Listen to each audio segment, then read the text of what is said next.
structures to be able to compare back and forth to.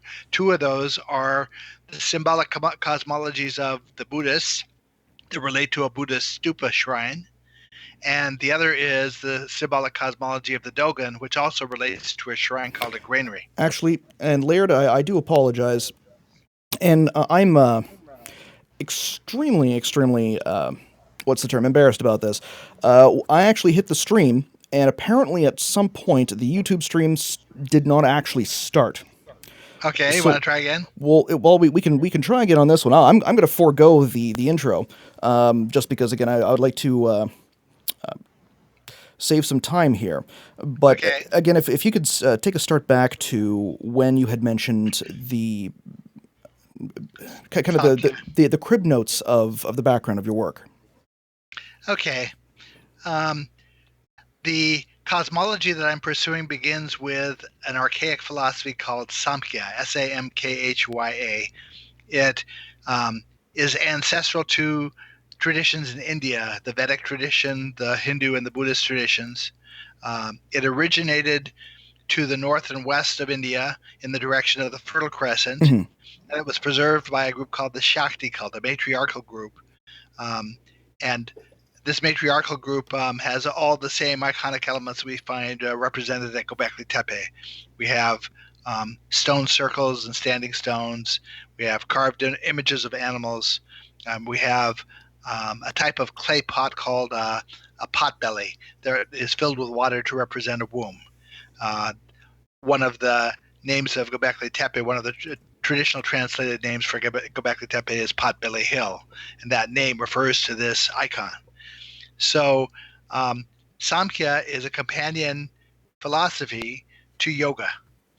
Any concept that is valid in Samkhya is also represented on a personal in a personal frame in yoga. One we can think of as representing concepts of cosmological ascension. The other one is representing concepts of personal ascension, but they're run parallel to each other. Now, in the also any philosophy that we find represented in Samkhya is also typically reflected in the Dogon cosmology. The Dogon are a modern-day African tribe from Mali. Mhm. It's a priestly tribe who are dedicated to preserving original forms. They have done a very good job of preserving language and symbols and myths, and the Dogon priests understand what their symbols mean, and they say that what their symbols are representing are concepts of creation, in particular how matter forms, how the universe formed, and how processes of biological reproduction happen.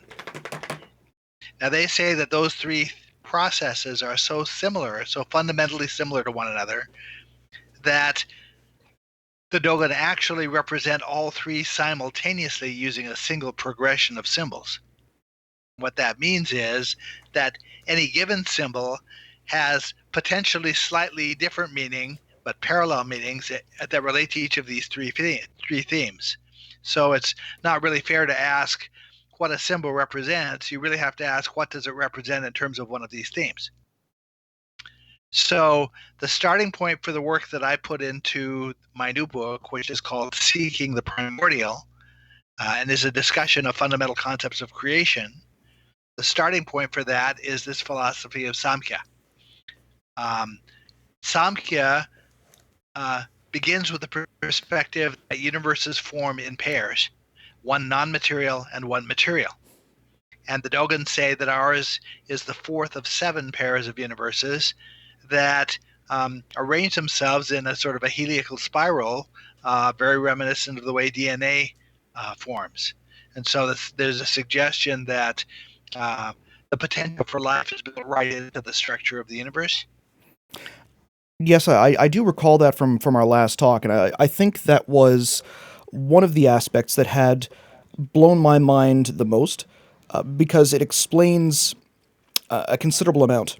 And when you compare it to ideas of, heaven or hell or purgatory, for instance, the idea of alternate spirits, for instance, coming into this reality, or apparitions, it it makes you think whether these lessons had leaked through from earlier information, were changed just to be able to suit the purposes of the dogma. Right, and I should mention that the Samkhya philosophy is a non-theistic philosophy. It's also very non-judgmental. Although Samkhya did spawn other later traditions that were theistic, um, in the original form, the debate was about theism or non-theism, hinged on the fact that processes of creation begin with an act of perception. Um, we understand that matter in its wave-like form um, sort of magically transforms into particles um, after an act of perception. And so, if you trace this back to the beginning, you end up with a conundrum, a problem.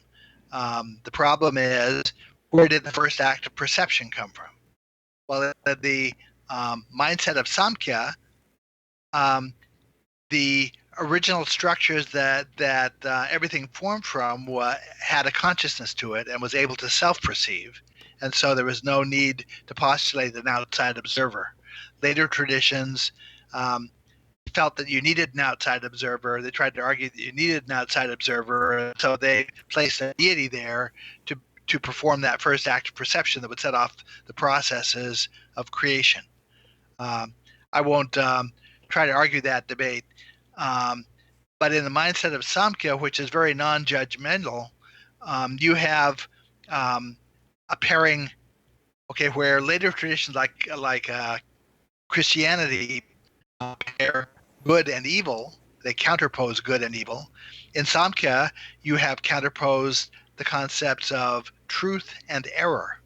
It's a very non-judgmental process that when a person speaks, they can either speak the truth or they can say something that's not truthful, that it's in error. They don't even categorize it as a lie. The idea is that if you say something that's not true, it implies that you need to make another attempt at understanding what the truth really is. They're not assigning nefarious intent.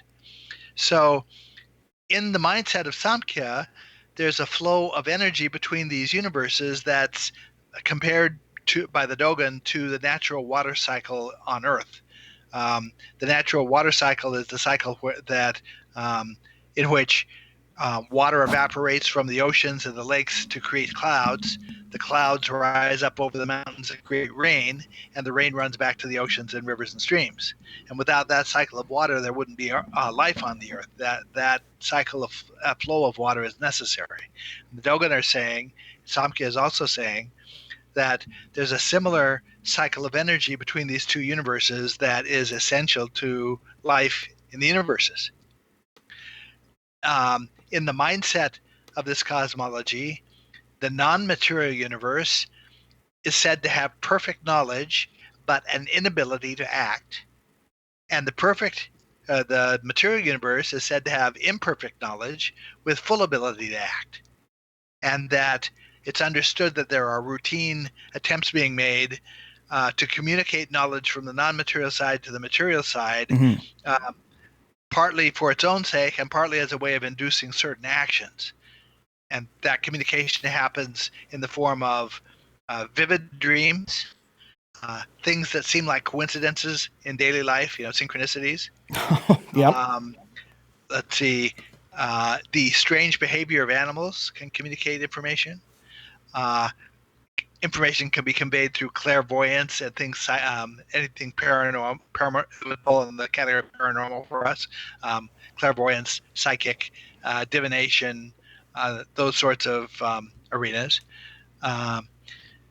Now, that's the basic relationship between the two universes as it's framed both by the Samkhya tradition and in the Dogon culture. Now, that's the first foundational piece that's needed to understand where this leads. As it turns out, that scrolling energy that passes between the universes is not just scrolling energy. It appears that it's also scrolling mass. Now, Einstein says that as a body becomes more massive, its time frame slows down. Mass and acceleration produce an equivalent effect for Einstein. If you speed up, if you accelerate a body, it's the same thing as imparting more mass to it. And so the suggestion is that the non-material universe, which is virtually massless, must persist in a state, a time frame that is so ultra quick compared to ours, as if to be as if time didn't really exist there. All events essentially happen at once. On the material side, we know that time scrolls linearly for us. So one of the metaphors I use to compare the difference is that time in the material universe runs more like a cassette tape that you have to listen to sequentially, whereas on the non-material side, it's more like a CD, where it might be theoretically possible to skip around from section to section. Time doesn't necessarily have to flow in a sequential order. Now, as this mass scrolls between universes, Mhm. you have a progressive change in time frame happening on both sides. What you have is not really a non-material and a material universe, but rather a less material and a more material universe. And as time goes on, it reaches a point. Well, you can compare that scrolling energy to what happens with sand in an hourglass. They can imagine that about halfway through the process, the mass of the two universes must roughly equalize with each other. And at that point, it becomes theoretically possible for an intelligence in one of the universes to cross over into the other universe. This is precisely what the Dogons say happened um, in their memory, that this symbolic cosmology that's been preserved all over the world in various forms, that the archetype symbols that Jung points to, were deliberately instructed according to the Dogon and according to the Buddhists. The Buddhists claim that they were instructed by a non-human source, and the Dogon take it the next step and say originally that source was also non-material, but somehow able to act in a material frame. Well, this mindset of scrolling mass and scrolling time frame is the mechanism by which it's thinkable that a non-material entity might be able to act in a material universe. Actually, if we consider it, the traditional scientific viewpoint about how matter forms is that waves, which are virtually massless, are perceived, and then are somehow magically that wave collapses, and what was originally wave-like behavior of matter suddenly becomes particle-like behavior. So we have material structures, which are particles, that are somehow being manifested from non-material waves. So this is not such a strange concept. It's actually fundamental to what our scientists say. Now, excuse me. Using, at least I'm going to give people, and hope that we can give people a, I'm not going to say a taste, but kind of I'm going to try and see if we can break down the book's subject matter to give a tantalizing taste to those, because if you haven't picked it up, if you haven't gone to go check it out on Amazon, I would suggest you go do so. The link is in the show notes. It's an unaffiliated link, so if I'm saying go get it, it's worth your time. And for those who have not read it yet, one of the big things for me was one of the chapters which relates to unmatched elements of Dogon cosmology. I know that when you had started rating the comparisons between Egyptian and Dogon cosmology and symbolism, or comparing, let's say, the stupas to Buddhist structures, that there are still elements that we don't know or don't understand compared to where they are. Well, okay. The original entry point for most people to the Dogon came from a book by Robert Temple called The Sirius Mystery.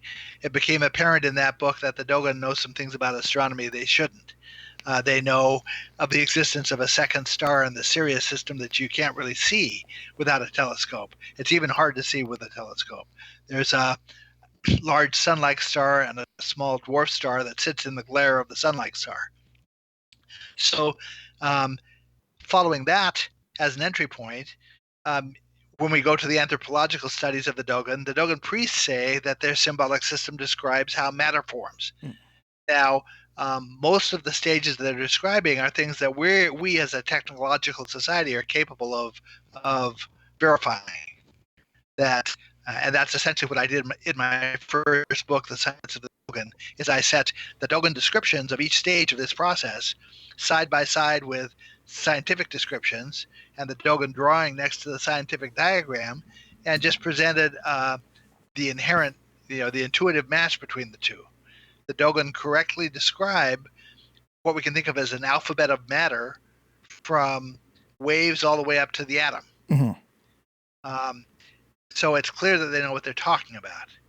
Now, from my perspective at this point, I understand that one of the rationales for doing that, I mean, the cultures who received this knowledge were not technological cultures.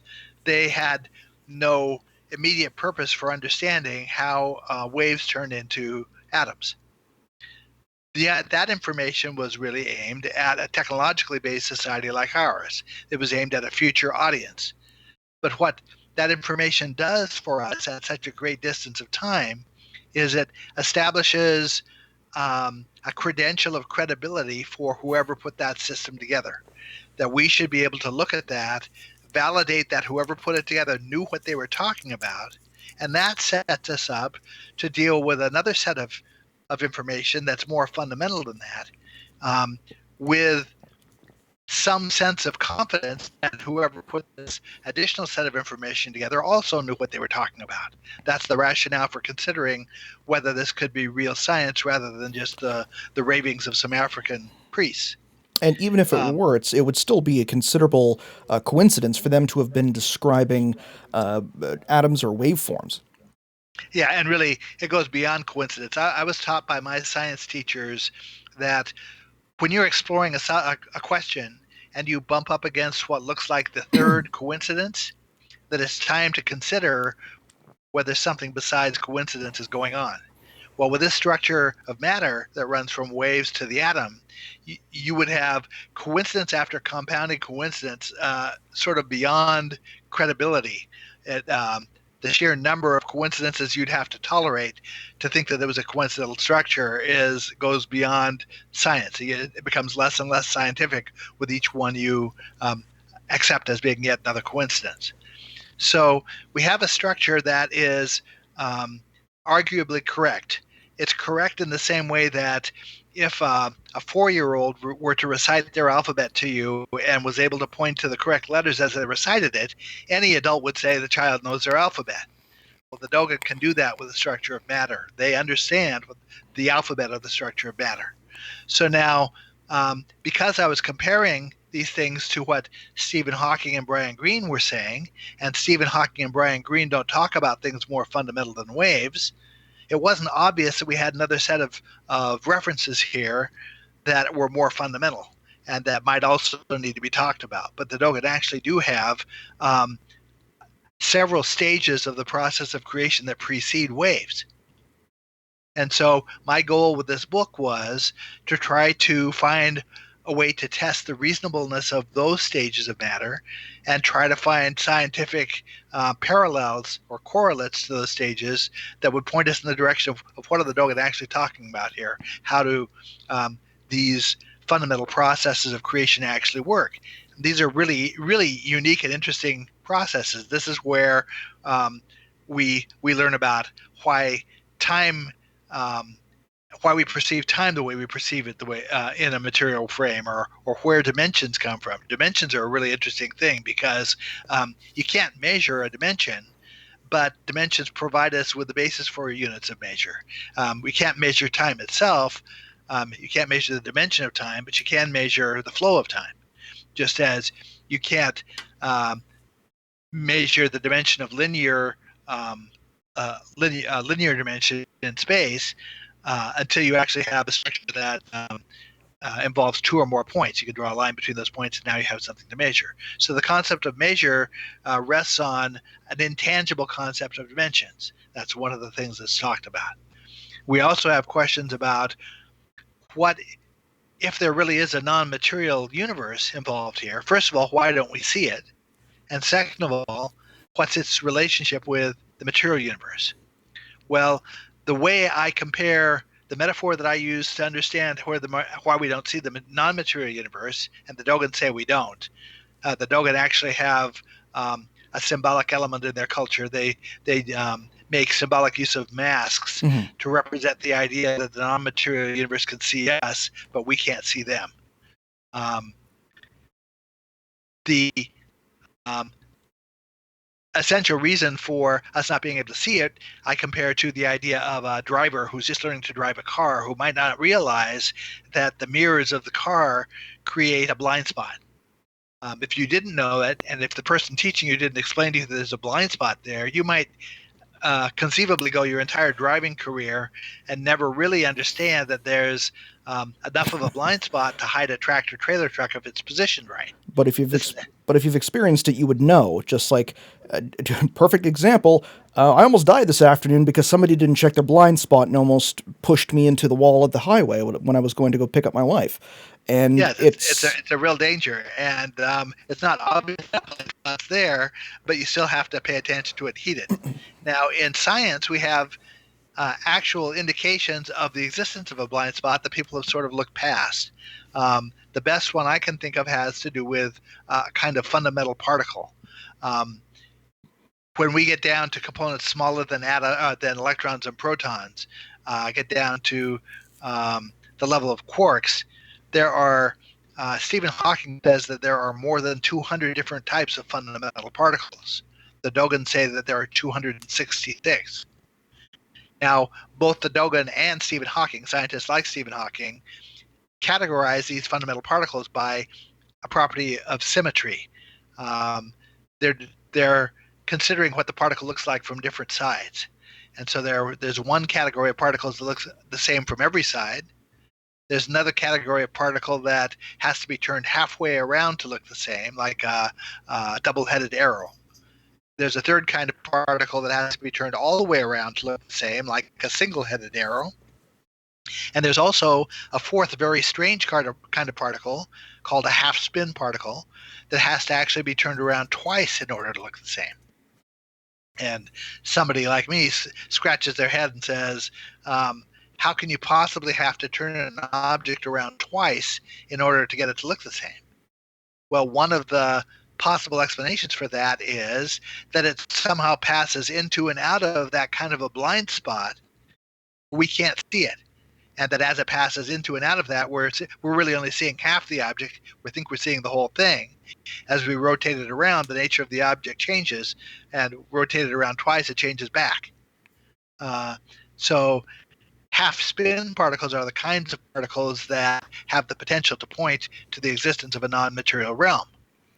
Well, my entry point to this new book actually came as a result of asking a question that no researcher I had encountered, including myself, over the course of 20 years, had ever thought to ask. The question is, could the geometry that we call sacred geometry be the geometry of something? Because there are certain processes, as scientific processes of physics, that can be represented by geometry. Yep.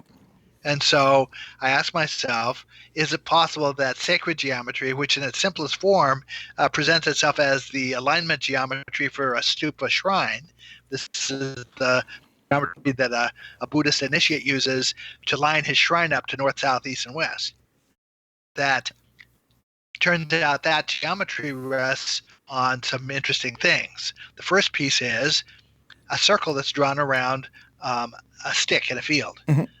It creates essentially the shape of a sundial, but from the standpoint of physics, that's actually the geometry of what we call angular momentum. And angular momentum is one of the fundamental processes that underlie matter. This is the idea of a spinning top. You probably are aware that in sci-fi movies, you always see pictures of space stations where the space station is round and they spin the space station in order to create artificial gravity. Mm-hmm. That's being created through angular momentum. It's the idea that as you spin an object, you're essentially creating gravity. You're creating centrifugal force that pushes everything to the outside. So angular momentum is the concept that does that. And the first stage of this Buddhist sacred geometry alignment is the drawing of the diagram that represents angular momentum. Now, when you continue that drawing to produce the series of shapes that align the stupa plan, what you produce is essentially the geometry of the half-spin particles. In other words, the concept of sacred geometry in its simplest form is pointing us to the kind of particle of science that has the potential to indicate that there's a blind spot there. Found this very interesting. Now, it seems as if if you're going to be creating angular momentum, that the main reason you would want to teach somebody this is if you have an understanding of, well, that there are places that may not actually have gravity or may not be able to provide the same amounts of the same type of environment that we're used to dealing with or can function in. Or at least even that we've seen recently that being out in space can actually change your DNA, or at least change how your DNA functions. Right, they're just starting to understand, just instantly when a person enters space, changes start to happen to their DNA that we don't understand yet. We don't know what those changes are doing. We don't know what the potential bad effects on us are. We may discover that it's not possible to have humans in outer space for long periods of time because of the bad effects it has on us physically. Well, you'd lose bone density. And I think I'm hearing some background echo on your side, possibly. Shouldn't be. I have a headset on, and there shouldn't be any sound through the air to have an echo. Okay, then believe it or not, this may actually be one of the times where I don't know where that's coming from. Now, the big question is that everyone's asking, or I should say, will be asking, once your speaking engagements get going on this, because I know many people who listen to this show and watch this show, they know that this book has been coming for some time. Can we discuss why this would have been a one-way trip to this plane, or at least this side of existence? Yes.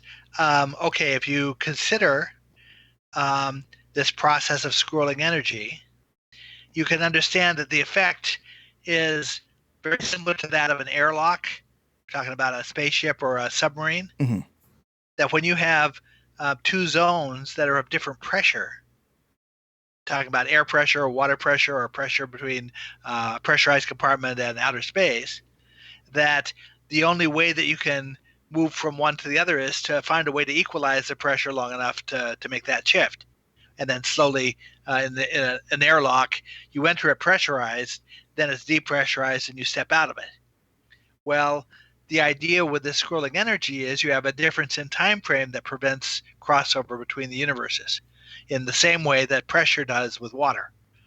And that at the point in the cycle when the time frames of the two universes equalize, then it becomes theoretically possible to step across and to have interaction from one to the other. Now, there are numerous metaphors in the ancient traditions for this happening. One of the metaphors is given, to get at this, we have to talk about something called the Yuga Cycle and talk about the concept of precession. There's a cycle called the Precession of the Equinoxes. This is an approximately 25,000 or 26,000 year cycle of apparent rotation of the constellations around the Earth. I mean, it looks to us like they're rotating around us. It's such a slow cycle that if you were to get up every morning and mark down, which constellation the sun rises in front of, you would only see a 1 degree change in that rotation every 72 years. So it's so slow that a single lifetime is not really enough to detect that it's there, and yet ancient cultures knew that it was there. And there are disagreements as to what causes that rotation. The traditional explanation is it's caused by a slow wobble in the Earth's rotation. Mm-hmm. The problem is that if that were true, then that process is like you being on a spinning merry-go-round. everything that's not on the merry-go-round ought to look to you like it's spinning. The problem is we have certain stars, like the stars of Sirius, that don't precess, they don't move. They're like a child who's sitting across from you on the merry-go-round, who, if you look at them, they don't seem to be spinning, but everything behind the child does seem to be. So there's something else going on. There's an actual rotation here that is common to the Sirius stars and us, that can't possibly be caused by a slow wobble in the Earth's rotation. Not without some pretty amazing things happening to the dynamics of the motion of the Sirius stars, so that it consistently appears to stay precisely where it is in our line of sight. From my point of view, the rotation's being caused by there's a spiraling structure out there that's not apparent. It's very faint. It centers on the belt stars of Orion. It's called Barnard's Loop, and it's a birthplace of stars that our sun probably was born from. And the rotation of that spiral looks to me as if it's the cause of what we see as precession. According to Buddhism, the Sirius stars, even though they're set sort of obliquely from our point of view, we're not looking straight onto them, looking at them at a little angle, that the Sirius stars actually sit at the center of that rotation. And so they don't look like they're moving to us. They look like a child who's sitting in the center of the merry-go-round. And as everything spins, they don't seem to be spinning. Probably because we were spit out of there. That cycle of precession is the largest cycle that humanity can perceive. Mm-hmm. Now, going along with that, in the Vedic, in the traditions of India, there's a concept called the Yuga Cycle. And the idea is that humanity's ability to perceive things that are non-material, or it's sometimes called spiritual, changes over time. That in ancient times, people were more able to perceive things non-material than we are now. And that cycle is divided into two half cycles. One is a descending cycle where our ability is becoming less and less and less, and the other is an ascending cycle where our ability to perceive the non-material is supposedly becoming greater and greater. Those are the entire cycle. There are different potential figures given for how long the cycle is. One I like is 24,920 years for the entire cycle. And all of the key ancient units of measure, the 60-day year and the 12-month year, the 30-day month, the 5 or the 10-day week, the 3 or the 4-month season year, all of these units of time are even factors of that precessional cycle. So from my point of view, what's causing that change in ability to perceive the non-material based on the Samkhya philosophy is this scrolling energy, because midway through the cycle, we reach a point where we should be able to perceive it perfectly, where that as the time frames equalize, it's like the pressure in the airlock equalizing with whatever chamber you're about to enter. It's fine to enter and cross over. We see evidence of this in the ancient cultures. In ancient Egypt, this Yuga cycle is sometimes referred to as a great year. It's the largest rotation that behaves like a year. So in the ancient Egyptian tradition, the concept of an equinox, which would be the period when this energy equalizes, was referred to by the name Kepper. And Kepper was the Egyptian dung beetle who represented the concept of non-existence coming into existence. In Judaism, you see a holiday around the equinox called Yom Kippur or Yom Kippur. At the other equinox in Judaism, you see a holiday called Passover. Mm-hmm. And Passover ends, a traditional Passover Seder ends with the opening of a door so a non-material ancestor by the name of Eliyahu can enter. So they're actually physically acting out the process of a non-material being that you can't see stepping through from a non-material side to the material side. And these For anybody that's at home, we are referring to the at least the beings that the Dogon claim are taught They were called them they were called the Nommo. the Nommo. Now there's a relationship between Dogon words and Egyptian words. Mhm. Many of the Dogon cosmological words were also Egyptian words, and some of those were also Hebrew words. Now the Egyptian equivalent of Numo is a phrase Numa, N-U space M-A-A. Nu represents the concept of waves, which is matter in its wave-like state, and Ma is the concept of perception. So the word Numo actually implies the idea of non-material wave-like something being perceived. These are the beings that the Dogon describe as their non-material teachers. And did they take material form when they entered this plane, or were they energy? Well, was this something that they had passed down as far as their knowledge is concerned? Those are all interesting questions that are hard to answer. There are perspectives in many different cultures on how this might have happened and how it presented. We have a similar situation. There were when in the Old Testament, when God appears on the mountain to Moses and the Israelites are surrounding the mountain. Um, there are great cautions issued to the Israelites about not approaching too close to the mountain because of bad effects that might accrue to them from being too close. The Dogon had said their teachers had the same concern that um, prolonged contact between us and them was not good for us. And so um, the solution to that problem was to sequester 8 Dogon tribes people in a remote location, instruct those 8 tribes in specializing skills tagged to the system of cosmology, and send them back to teach everybody else. And that's a dynamic that plays out all over the world. You see it in South America, you see it in China, you see it in Egypt, you see it in Africa. Pretty much everywhere you go, you see it in Polynesia. The idea of 8 quasi-mythical ancestors who brought civilizing skills is one of the archetype themes.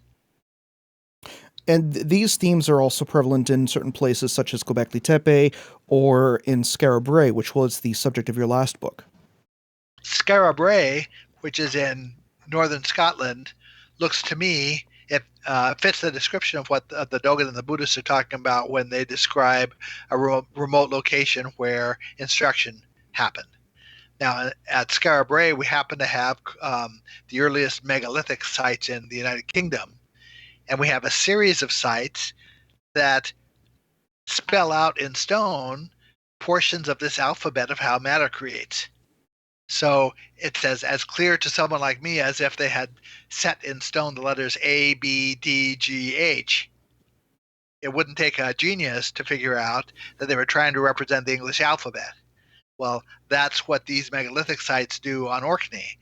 They lay out a recognizable series of the alphabet of how matter forms, leading to the Skara Brae village, which is 8 chambered houses, perfectly set to house 8 ancestors or ancestral families, um, on a site where clearly agriculture was being practiced alongside cosmology, and in all the same form that Samkhya says it should be in, the Dogon culture says it should be in. We have comparability of language back and forth. We have comparability of other architectural elements. We have a burial tradition that's a match. We have unique plants and animals on Orkney that tie to the same region and era as the Samkhya tradition. We have lots of different evidence that points again and again and again that these two traditions are related. It happened on Orkney a few hundred years before the appearance of ancient Egypt, actually a few hundred years before the appearance of agriculturally based kingships in 4 locations around the planet. One in Egypt called Taru, one in China called Iru, one in Ireland called Aru, and one in South America called Peru. So it looks to me as if we had deliberate agricultural and cosmological instruction happening on Orkney just before the appearance of dynastic Egypt. Now, I know I'm starting to get some, or I've been getting questions in here, and to Cosmo and Mark, I've been writing your questions down. The were these perceivers? Were they also known as perceivers? This is coming from Cosmodub. Were they the teachers? I believe his question was the perceivers were the teachers. The teachers had originally been non-material, which is the side that can see.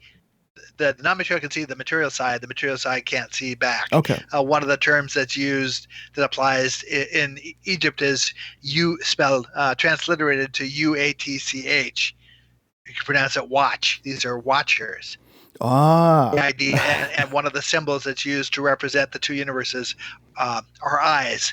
And so it's the idea of mutual perception. And the way the Yuga Cycle works, changing degrees of mutual perception. So, yes, from the Dogon perspective, the teachers had originally been non-material.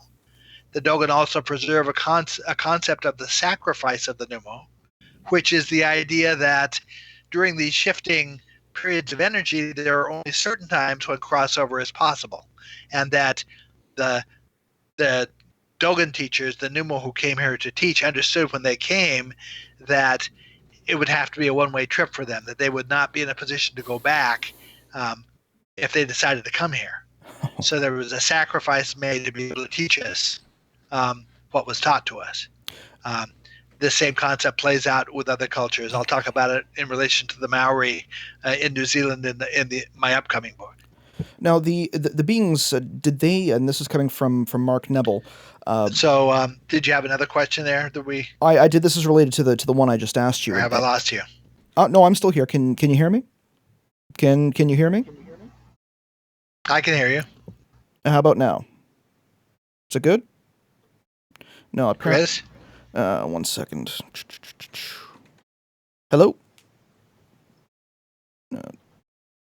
Okay, I think what is happening is I'm actually getting some echo back through my FX processor, and that's where we're getting the echo. So I actually had turned down that channel while you were speaking. Okay. So this is actually coming from Mark Nebel, and this is with regards to the nature of the beings themselves and the dimension that they come in. He's asking whether they know that they can't act. Is that because they're working on a different time frequency? Like they're slightly out of phase with us? Yes, on the non-material side, the indication is that a fully ascended universe has no ability to act because they have no moment of time to act in. Okay. Okay, so time is moving so ultra quickly there that there's no opportunity to act. Now, this gets into later on. This will get into concepts of entanglement and things like that. We understand. I'm getting ahead of myself, but basically the idea is that the non-material side, when it's in its fully ascended form, has an inability to act because of lack of time frame, quickness of time frame. And did they try and explain this process or how to be able to understand it from our perspective? Or is this something that is so far beyond us that there's probably no chance that we would have the ability to perceive or gain some type of clarity for... Well, that's a very interesting question, because the Dogon priests admit that they fib about certain things to protect inner secrets of their tradition. As an example, the Dogon, the most important celebration festival that the Dogon celebrate is called the Sigi Festival. And that festival happens, ostensibly it happens once every 60 years. But in fact, after 50 years pass, the Dogon priests find a reason to make an excuse. They make an excuse to make an exception and celebrate it after 50 years, this one time. But they do that every time. and nobody lives long enough to ever call them out about it. Very few people do. And anybody who does live to see two Siggy cycles is treated with great respect and fanfare. They're co-opted into not um, giving away the secret, uh, basically. Now, these fibs play out in several important ways. One of my concerns as I was studying these essential processes of matter was the further I got into it, the more it looked to me as if the processes of matter that are supposed to be fundamentally unknowable look completely knowable. This looks like a set of processes that are play out in the same way in consistent form at all levels, upward and down the scale. It even found out what we call quantum weirdness. This is not an unknowable process; it's a fundamentally knowable process. Well, recently I came across a book that compares exoteric Buddhism with esoteric Buddhism. And one of the features of exoteric Buddhism, which is Buddhism for public discussion, is that they represent that the processes of creation are fundamentally unknowable. In esoteric Buddhism, they admit that they're entirely knowable. That's part of the reason I wanted to get this book out, is because this is important information for us to have, to know, that there are some misconceptions that look like they're being perpetuated. Students of astrophysics, if they were to look at these questions from a slightly different perspective, might come up with a different set of answers for the problems they're trying to solve. Even most recently, Einstein talked about something called relativistic mass. He actually only describes one type of mass. Mass increases with acceleration, and as mass increases, time frame slows. That's the theory of relativity. But in recent years, what they've been teaching students of astrophysics is a completely different idea. They're teaching them the concept of I'm trying to think of what the proper term is. It's the idea that mass is inherent at all levels. The potential for mass is inherent at all levels.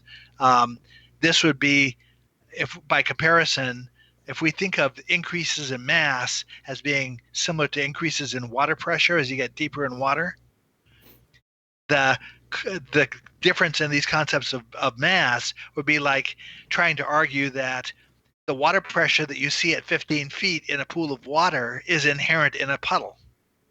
And it's not. Anybody who's ever experienced a puddle and dove to the bottom of a swimming pool understands that the pressure that's at the bottom of the pool is not something that exists in the puddle. And it's the same way with mass. That if you're trying to look at questions of astrophysics, not understanding that time frame shifts with mass, you're not going to come up with the answers that the Dogon and the Samkhya tradition produce. You're going to come up with actually, you're not going to come up with an answer. You're not going to come up with a workable answer. And this is sort of happening at all levels of scientific research that connects to these ancient questions. Is looks like deliberate shifting of outlook. It happens with Egyptian language in the 1980s. They reformulated certain ways that Egyptian glyphs are supposed to be pronounced, and the net effect is to disconnect the Egyptian hieroglyphic words from the African words that the Dogon use. I mean, I don't think that was the intention, but that's one of the net outcomes. Is if I worked from the preferred Egyptian hieroglyphic dictionary rather than Budge's, I wouldn't find the phonetic comparisons that everything rests on. And if we're dealing with this type of change in pressure, for instance, I know that Mark in chat had mentioned regarding time density at different exponential sacred iterations, like 3, 6, 9, for instance, or the larger numbers used to describe either the Yuga cycle or the distance between the Earth and the Moon, and then the Earth and the Sun. He's kind of saying like it's how matter gets dense at sizes, the different sizes of an atom or molecules. compared to, let's say, I should say subatomic particles to actual particles to larger pieces of matter, like let's say a piece of lint or a virus, for instance. That Right. time is perceived differently at those different iterations of matter. So is this something that's similar even across in their perception Yes. of realities? Yeah, yes, it is. I mean, this is partly why it looks to scientists. A couple of examples I'll give you. Scientists with more and more capable telescopes have been looking farther and farther back into the history of the universe. Effectively, they're looking back a million years after the Big Bang. And what they're noticing is it looks like the rate at which the universe is expanding has been increasing. It's getting faster. And they can't fathom that. They say, how could that possibly be? How can it be getting faster? And they're postulating things like dark energy to explain what's pushing it to accelerate it. What they don't understand is that from the Samkhya perspective, what they're seeing is the slowing of the time frame of our universe. They're not seeing the expansion happen more quickly. They're seeing our uh, our time frame from which we view it slowing down. So yes, these things affect perception at all levels. A part of the reason why it looks like some of the fundamental particles only exist for a fraction of a second is because of a difference in time frame. Um, Part of let's see, um, part of the reason that the processes of the quantum world look like they're random to us, I believe, is because of this difference in time frame. The fundamental problem is we don't have a tool that's refined enough to measure it, and so it's like trying to measure um, millimeters using a yardstick. That if you're trying to do that, you don't have a precise way of predicting where the thing's going to pop up. You're going to be off by half a yardstick every time on average. And so it makes the results look like they're random when in fact they're not random, they're regular. So yeah, that would be kind of whenever you, let's say, get a very large number in, very inexpensive calculators that you had in grade school. Uh, you type in a very large calculation, and all of a sudden you have, just an e, which is basically saying it's an exponential number. I can't, like I can't display this. I don't know how to deal with this number. That's Right. kind And of that's essentially the same effect, right? okay. And it ends up looking like certain processes are random that I believe aren't random.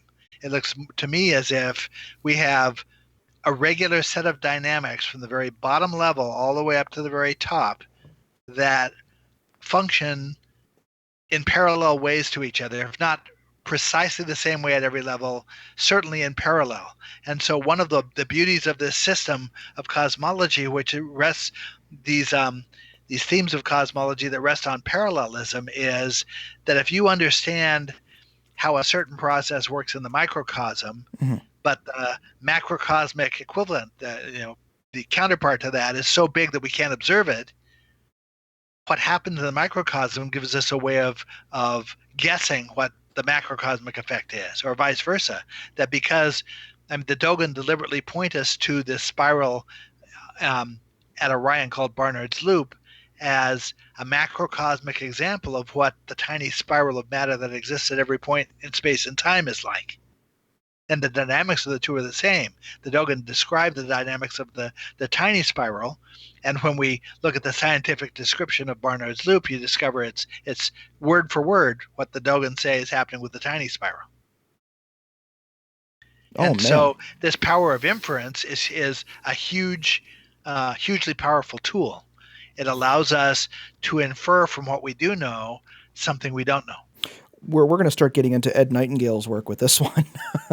Yeah, well, Ed's work overlaps mine, and I mean our work overlaps each other pretty substantially. We work together. It's part of the reason why we work together on his book. Um, he had put 20 years of research and effort Mhm. into his material, and was all ready to produce a book. And all he needed was a little bit of encouragement for somebody who understood what he was talking about. And um, my wife Reese and I have um, language skills because we both majored in English at Vassar College.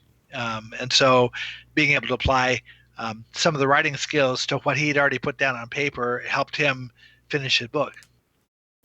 And just to be able to give an idea of for anybody out there who's seen one of our Ed Nightingale episodes, it can get a little information heavy even with the visuals, and that's because it's a very complicated subject that we're trying to distill down into something that we can understand, even for your average layperson like myself. And Mark is saying something very interesting, which is that we're discussing timescales with particles, and that if we're using CERN to find fundamental particles that exist for like a nanosecond, we're essentially seeing the birth and death of our universe in super rapid motion, if you put it that way. Which Right.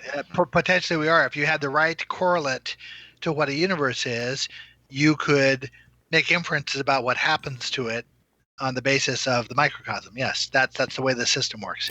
And actually, there are parallels to biology too.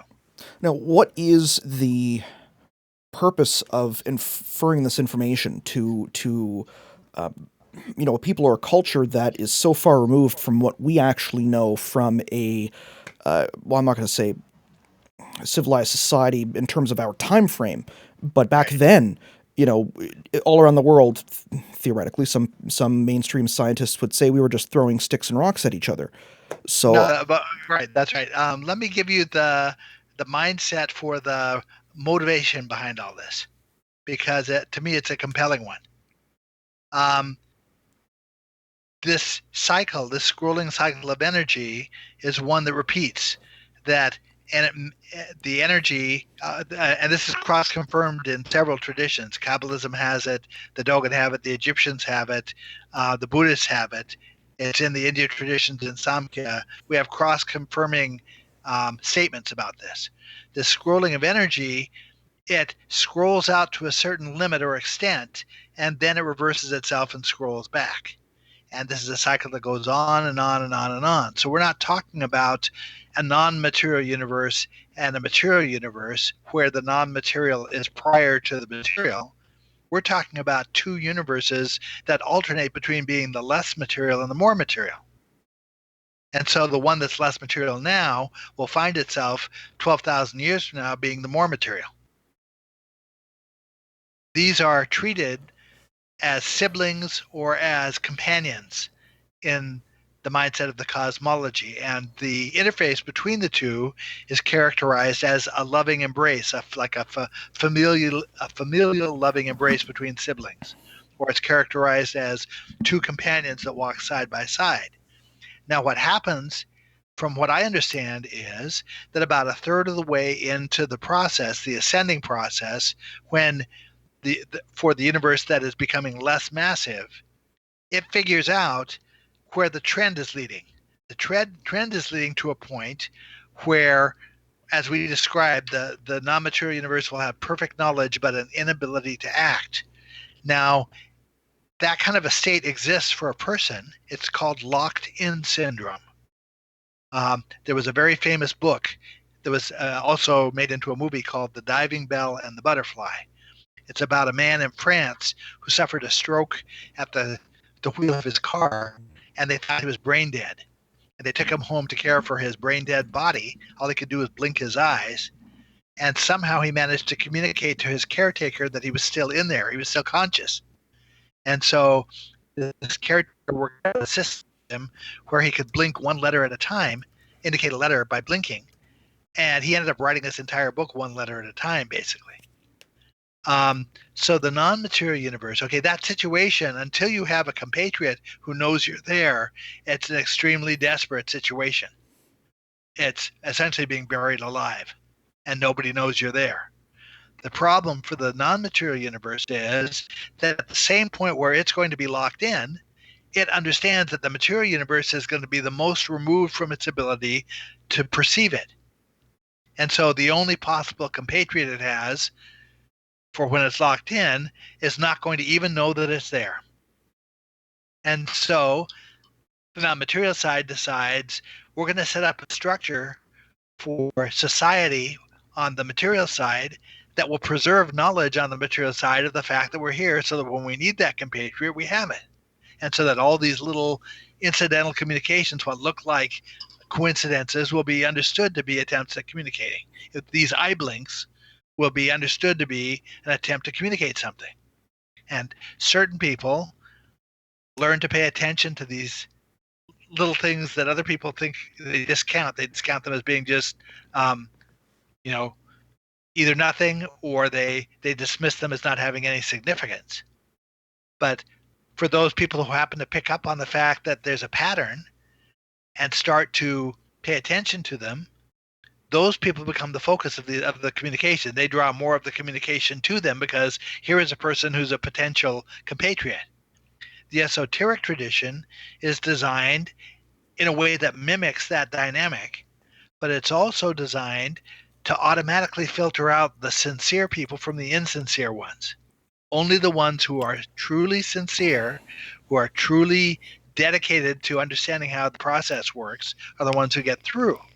And so the idea was that by the time we reach the end of the cycle, you would have this body of attuned people who understand the non-material universe is there, who will be sincere, careful caretakers of that non-material intelligence. Yep. And this is a mutual concern.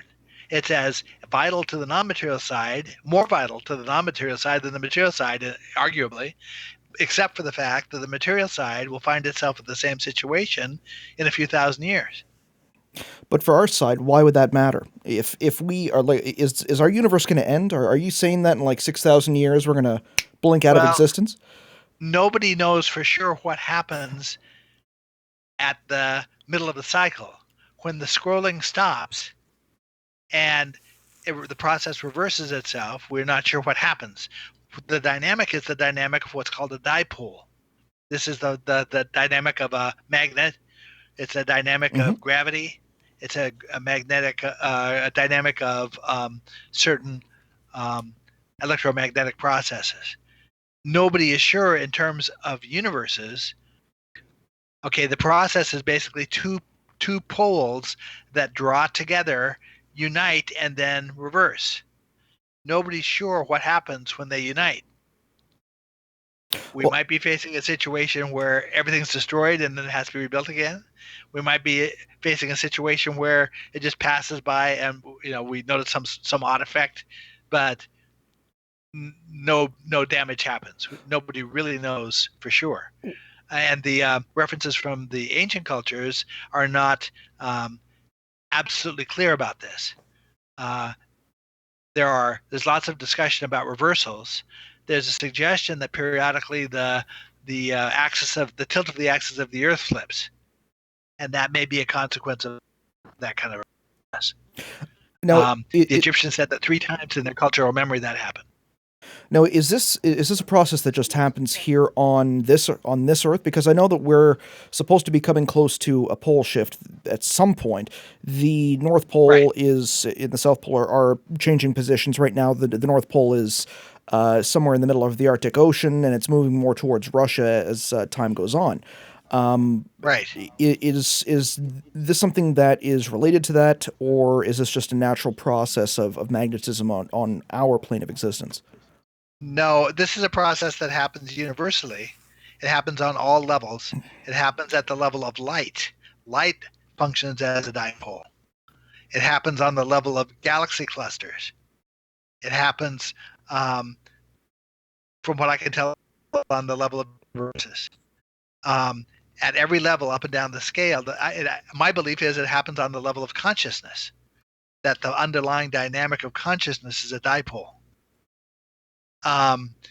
So this is an effect that may only be felt locally at a particular time, but that is experienced globally. And how is this related to concepts such as, let's say, and I know that it's mentioned in the book, the primordial scroll as well as the primordial individual. Is this idea of dipole related to that and consciousness itself? Yes, in a complicated way. To get at it,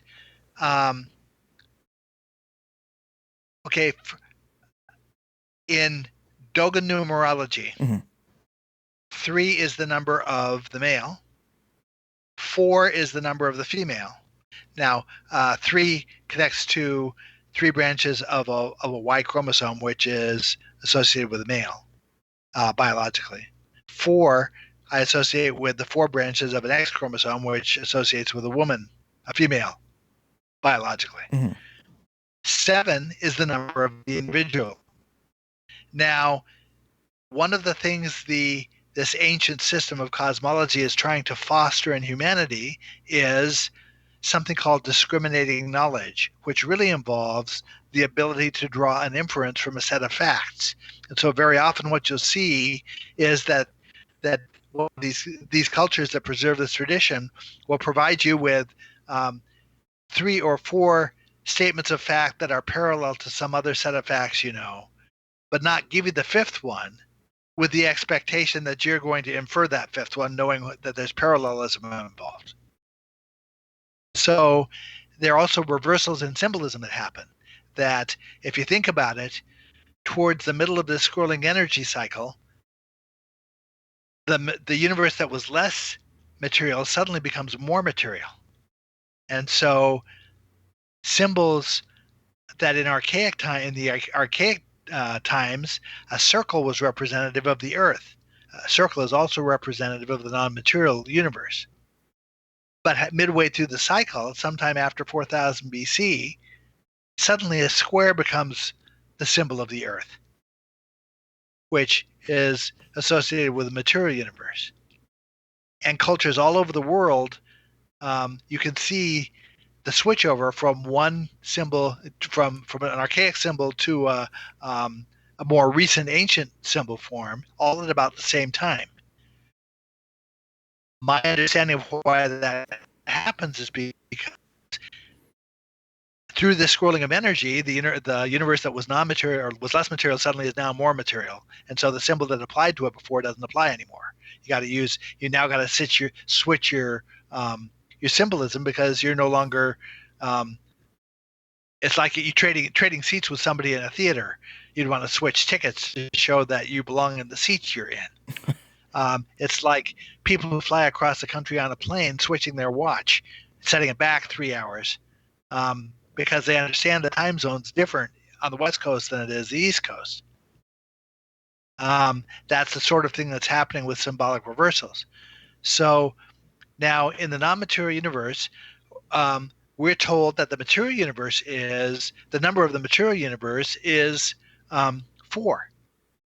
Now 4 is a dimensional number, basically. It relates to 4 dimensions. But the number of the material universe, we're told by Dogon, is 4. The implication that we're supposed to infer from that is that the number of the non-material universe is 3. Non-material universe, there's been reversals here. Non-material universe right now is feminine, and the material is masculine. But you take those two numbers and you put them together, and the suggestion is that both universes together represent an individual. And in fact, the concept of a primordial individual is one that exists in all these traditions I've been comparing. It's central to Kabbalism. It's central to ancient Egypt. Budge lists a word for the spiritual body of a man, essentially, that's associated with Orion. So the dynamic that exists between these two universes, the indication is to be asking whether the dynamic that exists between the two universes is comparable to the dynamic that happens within an individual. In other words, a dynamic between, say, two hemispheres of the brain. In fact, the symbol of a hemisphere is used to represent the material universe. So we already have parallelism between those concepts, the concept of a hemisphere of a brain and the hemisphere representing a universe.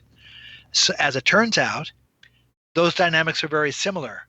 The non-material universe, because of the way time works, I have to rewind here again and explain another concept. Time in the material universe is treated as an arrow. The shadow that's produced in a sundial is like an arrow or a scepter or an arrow. Mm-hmm. Time flows linearly. And we measure it in moments, or what in ancient cultures they're referring to as glimpses. it's a correlate to the way time is measured during the daytime on Earth. That's what a sundial does. The sundial can measure hours of the day during daylight. It can't measure anything at night. At night, how they measured time was by the rising of whole constellations. That equates to ancient concepts of non-material time being experienced as what are called glances, not glimpses, larger units of time. There's a suggestion that during the scrolling cycle, there are different increments of time that can be experienced on the non-material side. It's changing constantly. It's also changing constantly on the material side. But it ends up on the non-material side so that it's been so reduced as to effectively not have a moment of time. So time measured at night on the Earth in the ancient cultures is a correlate to how time is experienced on the non-material side. Measured during the daylight is a correlate to time as experienced on the material side. And the whole process is a correlate to how a half-spin particle functions. You have a process during daylight that you can see and a process that happens at night that you can't see. In Kabbalism, this scrolling energy is symbolized by a Torah scroll. That what happens with Torah scrolls is that every Jewish temple in the world reads the same portion of the Old Testament, which is what the Torah scroll represents. Each day they read a portion, and it's the same portion in every temple. And it's measured out so that by the end of the year, they've read the entire Torah scroll. It's all been transferred from one side to the other. And at the end of the year, then they rewind the scroll. That's a metaphor for the way this energy works.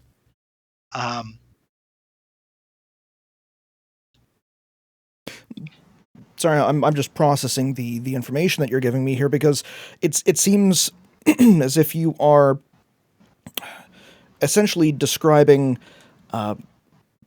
two halves to a whole, a yin and a yang. Which again, I'm not too up on my Eastern philosophy, but again, I know that there are things like I Ching, for instance, that are inferred to that have certain. Yes, it's the same thing. The symbol of the I Ching, or the yin yang symbol, is corresponds to that dynamic of a dipole, but it also corresponds to the idea of light and dark interfacing with each other in a cycle. All of these things are metaphors for the same thing. Now, the next level of understanding here is one, because the non-material universe is characterized as a sleeping goddess. The processes of material creation are characterized as an awakening. It turns out that the energetic dynamic that's being described between the non-material and the material universe is almost precisely the same energetic dynamic that happens during a sleep cycle for a person. Oh, shit. Excuse me. Now, so Oh, shit. There may be a literal level where we have a sleep cycle going on here, one universe essentially being asleep at the time the other one isn't. Now, in dolphins experience what's called unihemispheric sleep. One half of the brain sleeps while the other half is awake. And the dynamic is very similar to what we're seeing described here between the universes, even down to little spirals of energy that pass from one side of the brain to the other side during the sleep cycle. Also, in a human, the 4 stages of the sleep cycle, which end with a stage of REM sleep where the person has consciousness but can't move, these are correlates to the 4 stages of the Yuga cycle that end up with the universe in a conscious state where it can't act. Essentially, okay, I think from what you're describing, this sounds very much like the idiom "dreams of a sleeping giant." I'm not familiar with that, so I can't say. But it's kind of like it could be that when the scientists get down, they try to measure smaller and smaller aspects of matter, and they get down to the bottom and they're saying, hey, there's nothing really here. The reality isn't reality. This is just a hologram. Well, it might very well be that one of the universes is essentially dreaming the other one, or they might be each dreaming the other. that's kind of what I'm getting at, essentially, is that the nature of reality is one that it's being created Right. by Now, this something. primordial individual is not deified in these traditions. You go back to the original traditions, although it's treated like a biological entity, it's not treated like a god. It's not deified. It's um, the universe it's not a situation where the material universe deifies the non-material. These are siblings. These are like twins. In Dogon culture, they're described as twins. Mhm. This is eye to eye relationship. This is not, as a matter of fact, in the archaic forms of the philosophy, what's being actively fostered is discriminating knowledge, which requires a person who has enough of a sense of ego to be able to make a judgment. When you get past the midway point, you get into traditions where the emphasis is on letting go of ego, not fostering it. So this plays out differently in the different eras, but I know that in the original form, what they're trying to get at for humanity is an ability on our part to understand this stuff from the perspective that it's knowable by us, not unknowable. And if this is noble to be able to be able to perceive or at least understand that the universe itself, it may not be as material and real as we actually outright believe it to be. If I The question is which one's real and which not real compared to. And that's not, from my understanding, that's not a fair question. That's not a question that could be posed. There's no way to ultimately get outside of it enough to call one real and the other one not, because what's happening for one is happening for the other on a cycle. Okay, and Laird, just give me a quick second here. Apparently, I've got some got some stream issues, and I think I just lost the stream on my side. Oh, and we're back. Good.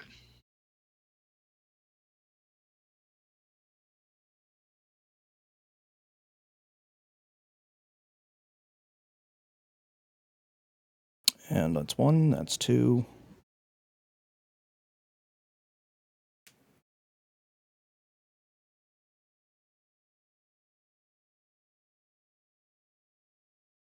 Okay, and we are back. Ladies and gentlemen, I do apologize.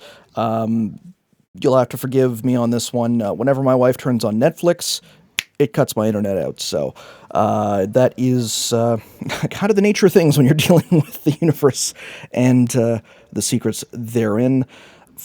Laird, before we were cut off, I know we were discussing whether it was fair or not that to be able to say which one is real and which one's not real.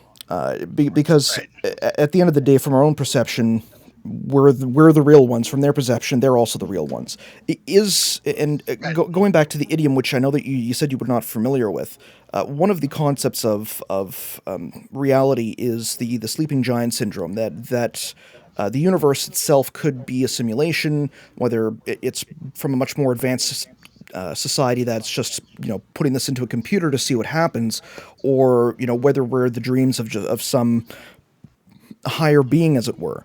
Is this kind of the idea that the Dogon have been taught as far as the nature of reality? No, the way the Dogon are explaining it, this is a dynamic that begins of itself. There are really only three physical properties or physical processes necessary to set this thing off. The first one is just a conceptual idea, the dynamic of a dipole, the idea of an oscillation, two poles that come together and move apart, come together, move apart, with energy passing between the two poles. That's the first one. Okay. The second piece of it is the idea that when you have two streams of energy come together of different quality, that they tend to spin and create a whirlpool or a vortex. And the third piece of it is that when you spin electromagnetic energy, that you create mass and you slow time frame. And so those three factors, from those three factors, everything else we see can derive. It's simply the fact that those three situations are true, that everything we see can automatically derive the way the Dogon describe it. And this is not the idea that someone set it up and that we're in a simulation. It's that the potential for life is built in from the very start, and that the largest construct is a living construct, but not treated as a deity. Okay. I'm still trying to wrap my head around it, but the idea behind this. Okay. So it is we're two parts, like our universe and their universe are two parts of a whole still. And our two universes are essentially one and the same, they're brother and sister. And if the larger whole, as it were, is not a deity, that is it another universe on top of that? Is it a more complicated? It's just another level, and there are indications that those levels are circular. I mean, it's the worm Ouroboros that eats its own tail. There's no saying that if you continued upward, you wouldn't end up with where you started out in the microcosm. Okay, and I know that a few people may be lost because we cut out for a minute or two. Essentially, before we got cut out, I know that Laird and I had been discussing the nature of the two universes, and with regards to time. Coco, should we talk about the sleep cycle again? Is that where we got? I think that's actually where we got cut off, because the sleep cycle does have a lot to do with this, from what you described. Okay, well. One of the metaphors for the universes is that the non-material universe is characterized as a sleeping goddess, and the processes of material creation are represented as an awakening. Mm-hmm. However, the dynamic that plays out between the two universes in terms of energy, in terms of the stages of the Yuga cycle and so forth, is the dynamic of a sleep cycle. That it has some elements that are akin to a sleep cycle in a person, directly akin. It has some elements that are akin to a sleep cycle in a dolphin. A dolphin, only one hemisphere of the brain sleeps at a time.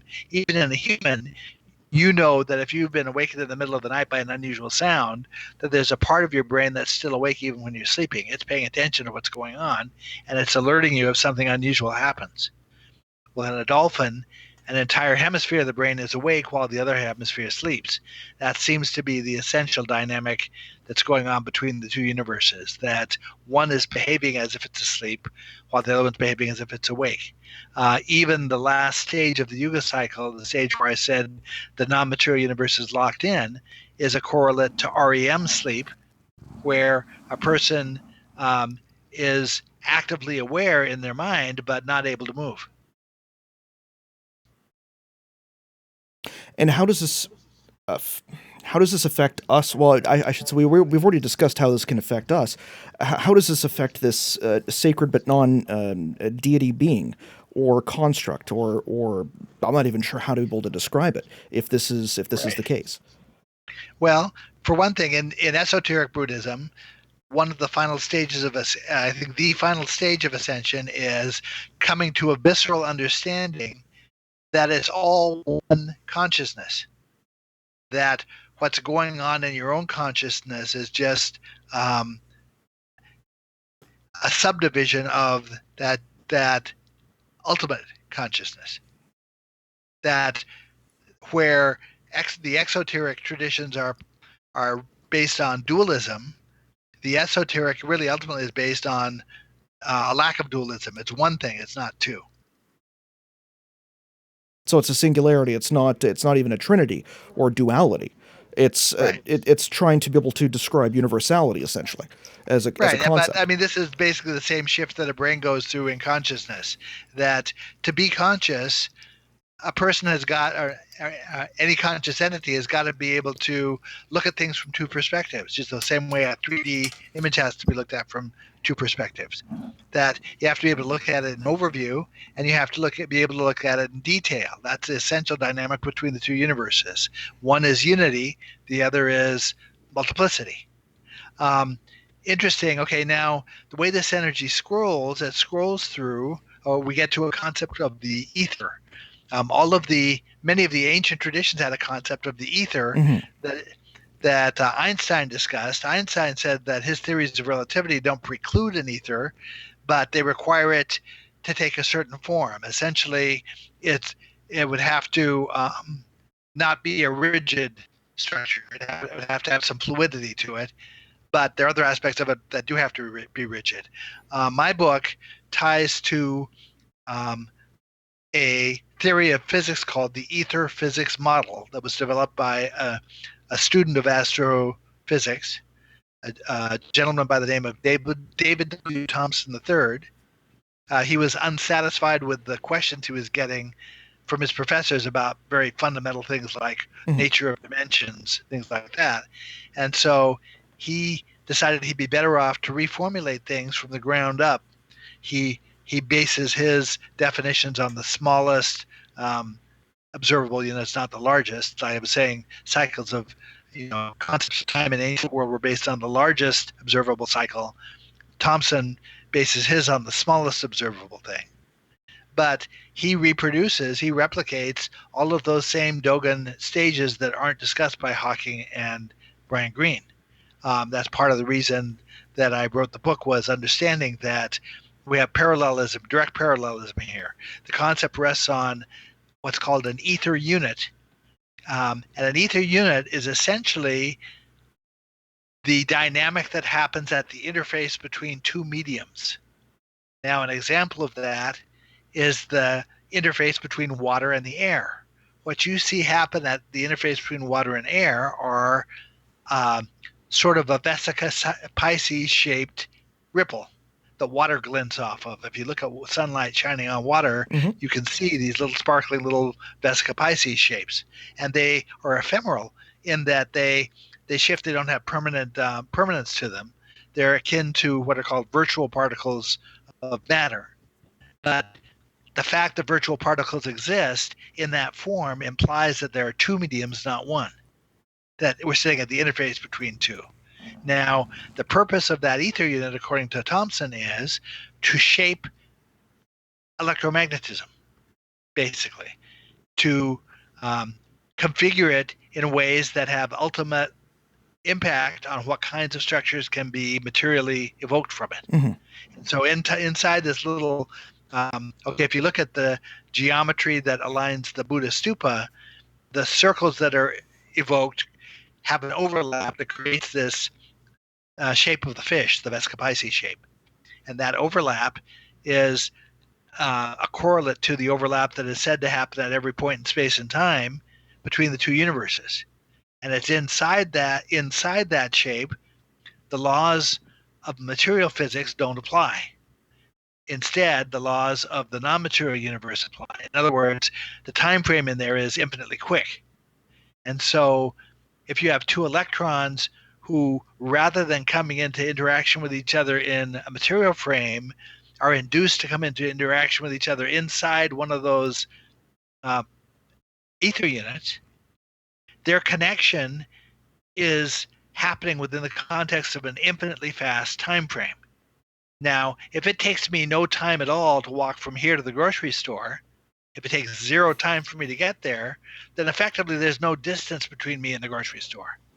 Without a time frame, there is no distance. And so entangled particles, entangled electrons, where no matter how far you seem to move them apart from each other in distance, if you affect a quantum property of one of the particles, you flip you affect the property of the other particle that's Mm-hmm. entangled instantaneously, faster than the speed of light, as if they were the same thing. That kind of an interaction happens inside of these ether units in the context of this ultra quick time frame. But that's why the idea of space and time are interrelated, because as time frame slows down slower than that ultra quick time frame, the very existence of the time is what creates space, the effect of space. The fact that it takes 3 minutes to walk from here to the grocery store means there's space between me and the grocery store. And you can't separate the two. They go hand in hand with each other. Now, are there ways to, I'm going to say, do something similar, or even like for us to be able to contact the other half of or the non-material universe, I should say? I know that there are individuals. I know Mark has brought up people like John C. Lilly, who developed the sensory deprivation tank and was part of the Earth Coincidence Control Office.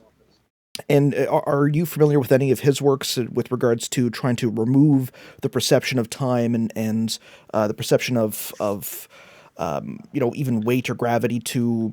You don't really have to do that. I mean, there are a number of different ways of trying to enhance our perception of the non-material. Mm-hmm. But in my experience, all that's really required is to notice its effects. That when the same odd reference turns up in 3 different contexts over the course of 3 days for you, something that you hadn't in 20 years you hadn't heard of this thing, and suddenly the same word turns up in 3 different disconnected contexts for you in the same week, having the sense to see that as a thing and take it as an indication that you should explore what that might mean. As soon as you give credence to that, you are paying attention to the non-material side, and when you pay attention to it, you draw it to yourself, because the non-material side is actively looking for connection. Now, if this is the case, this would go slightly against what we were told. Like, we had Chance on the show a couple of weeks ago, and he had mentioned that the idea of connecting to the source, what was called the source, that same state of Zen or fluidity, where you can essentially pull information out of the ether. I'll use that metaphor. And the best way to be able to do that is to not draw attention, to just let it come. But that somewhat goes against the concept that you just told us. So I'm trying to think, or if they're one and the same, or if they're two completely different. In the view of the Kabbalists, different people have it happen different ways. There are different classes of what are called mystics. Mm-hmm. Now, my experience might not be universally transferable. I fall into a class that the Kabbalists define as a pure mystic, quote unquote. A pure mystic is a person who, as they need it, cosmological information becomes available to them. And there's nothing special I have to do to get it. I don't have to go into a trance. I don't have to take a drug. I don't have to go into a sleep deprivation tank. There's nothing I have to do to make it happen except pay attention to it. Now, that experience may not be universal, as I say, but in my experience, those who pay attention to it foster it.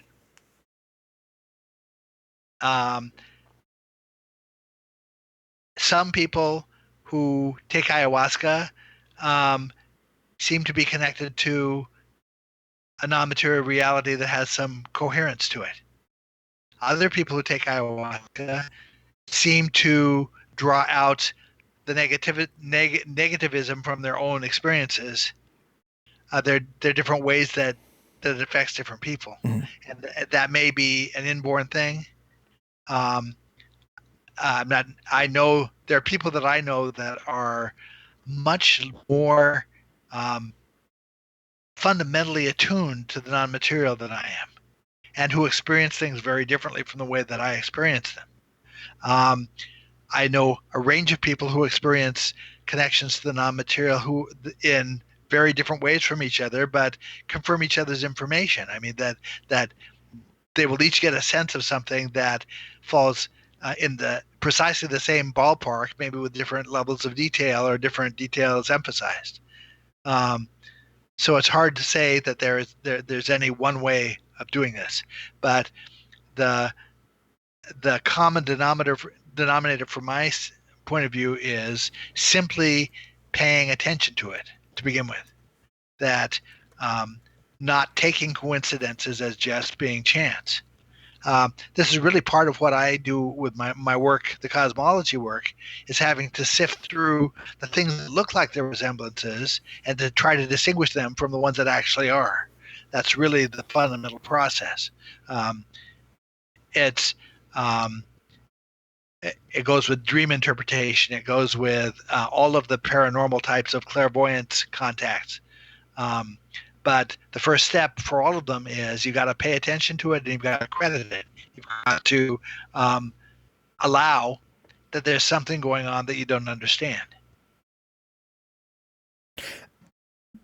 And if we're being taught these things too, hopefully when we get again to that end of the scroll, as you'd mentioned, how would we return the favor to them? Is there a method that they're teaching us or that they're trying to convey to us to say, hey, if we can no longer perceive your side and we need to know that that we're still here, or if generations pass, or however, the changeover of birth and death works there.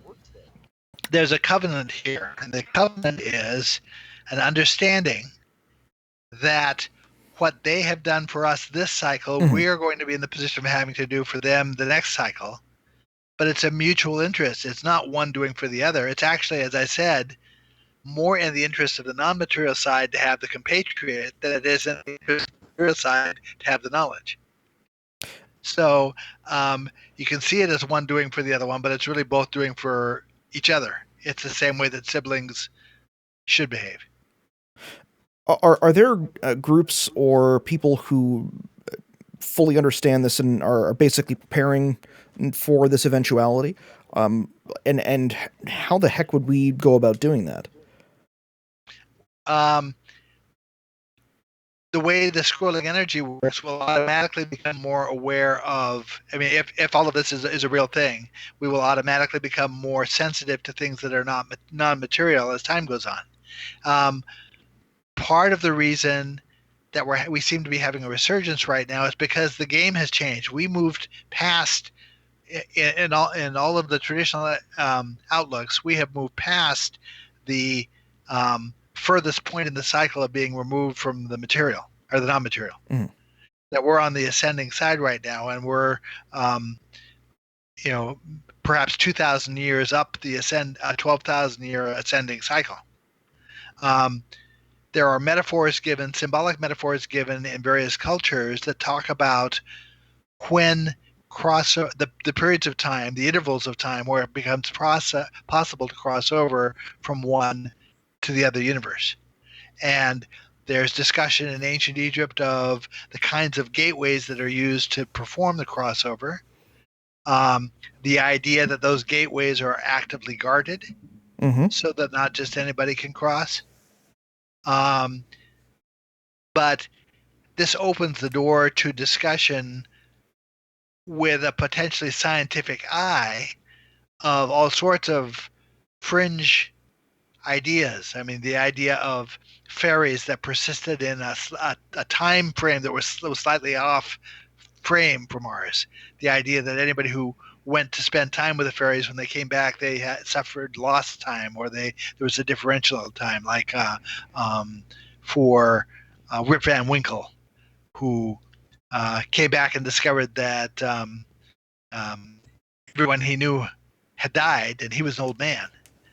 There are lots of reports in like the Bible and places like that of people who supposedly have had non-material experiences who find a shift in time frame where they felt like they were gone for an afternoon, but they came back and it had been several weeks, or it had been a month, or it had been a couple of years, or whatever. That's a time frame difference. There's also the suggestion that there's a minimum increment of action that can be taken depending on what stage of the cycle it's at.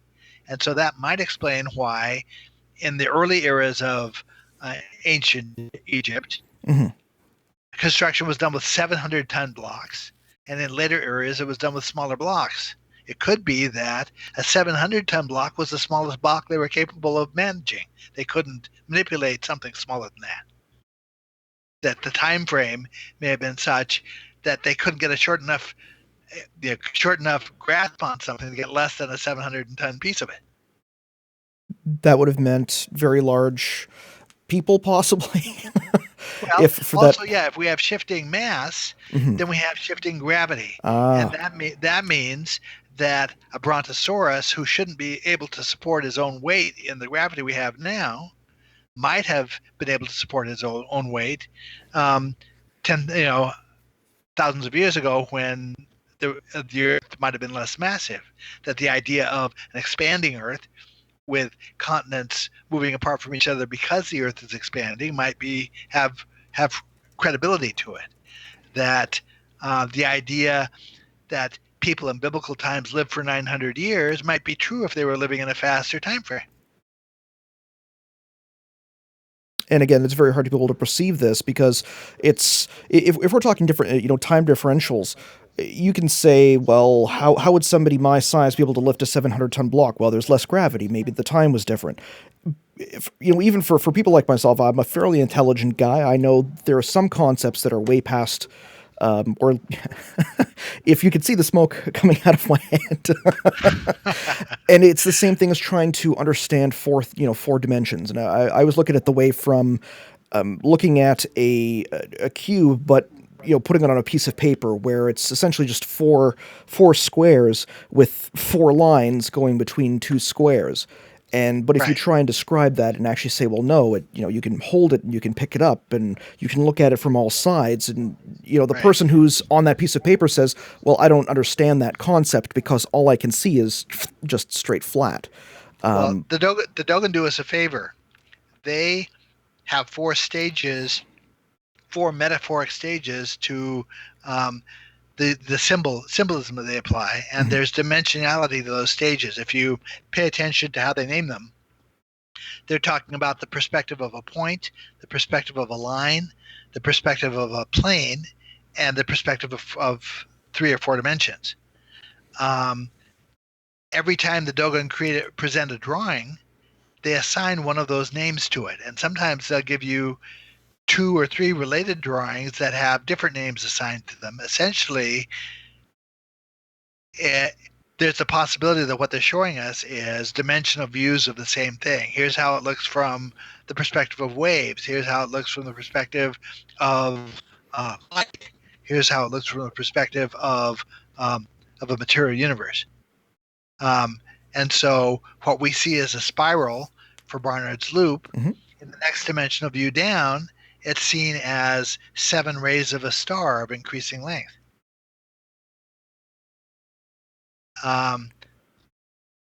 There's even dimensionality to the multiple meanings of Egyptian words. There seems to be. I've been in communication with people like Whitley Strieber about this, that you can see it in UFO abduction reports. A woman steps out onto her porch and she sees 3 gray aliens who don't know she's there. Then they notice her and they turn to suddenly leave. But as they leave, what she sees leaving is not 3 gray aliens, it's 3 deer. Well, the Egyptian word that means to depart in haste is a homonym. It's pronounced the same way as the Egyptian word that means deer. Now, that scenario, which looks like it might involve a kind of a translated telepathy, or what the urgent need to leave quickly, which is being perceived by the supposed gray aliens, is being transmitted and felt by the person who's observing it, but in a translated way. And so it looks like there's these multiple meanings of Egyptian terms playing out again and again and again in terms of these odd situations that happen with UFO abductee and encounter observers. Many of the cases were documented by people like John Mack and Bud Hopkins, and the same things happen again and again. The the UFO is hovering and it seems to be blue. It departs and it seems to be red. It approaches and it seems to be white. These are multiple terms of Egyptian words. Um, there are many, many cases like that. So it looks to me as if the UFO phenomenon is fundamentally a dimensional one or an universal one, a trans-universal one. And this is something that I've always looked at, even when it comes to abduction cases. And I know that everyone in the chat room right now is absolutely going ecstatic because they're like, oh my goodness, I can't believe you got Laird to talk about gray aliens. So we're going to open up that subject here. Physicality, well, when it comes... I mean, my job is not... Okay, my job is to take a situation or a reference that might or might not be true and test it, and over a very long period of time, and to try to relate references that might or might not be true to each other. And so as I discover that one piece of it looks like it could have truth to it, it has bearing on the next piece that I didn't think did, suddenly I realize it might. You've got to allow the possibility. That's the way it works. The interpretation begins with what we're being told by the culture is not with me. I'm not the one who sees that the Dogon symbols look like the structure of matter. The Dogon priests are saying, look, we're describing the structure of matter. And my job in it is just to test whether what they're saying might be right. And same way when it comes to gray aliens. Gray aliens have always fallen into the category for me of might be true, might not be true. I don't have a basis to judge. Well, as time goes on, I start to have a basis to judge. And that's kind of the thing that I've always looked at, even with regards to ancient aliens. Before the last time you and I had talked on the show, I was at that point where, okay, I've seen too much of the showmanship with regards to the concept, and I was completely off at saying it's just smoke and mirrors. Whereas after talking to you, I'm like, okay, well maybe there's actually something to it. And then I just had a discussion with Robert Bivall, and he touched on it. I know I've probably brought it up with you a couple of times with regards to things that he had said, and with relation to certain structures that in Egypt that may be, let's say, used even as a blueprint to try and transport one's own soul or one's energy, or change one's state so that they can be transported somewhere. And if we're talking about aliens, one of the things that has always stuck with me is that there are instances of contact where, as you'd mentioned, that if they're running away, it looks like deer. That could be because the information that's being sent to us is one that we cannot understand or see, based on the fact that they are maybe shifting into a different dimension or into some type of reality that is still halfway here or halfway there, and it's the only thing that they maybe could do at that point to say, okay, well, this is what your brain can understand and perceive at the moment, because if you had seen it full on, it could have completely wrecked your brain or your understanding of reality. It may also just be able to describe why there are certain instances of UFOs that seem to be shifting in and out of dimension or changing shape all of a sudden. It's like if you are on a two-dimensional plane, you may not be able to perceive a third dimension. So if you see your finger that's on, in your plane, all you see is that one point. If you push your finger down... The only way those motions make sense is dimensionally. And this goes on to the idea of how to be able to perceive these, these beings as we were, or as it were.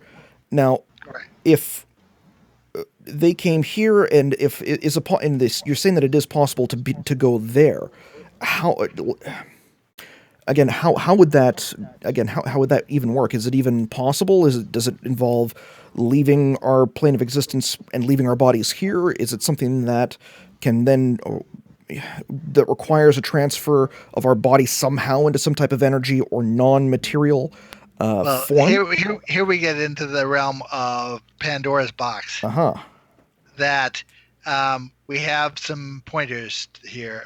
There's a very controversial but famous story of the Philadelphia experiment, where ostensibly top scientists were trying to make a naval ship invisible.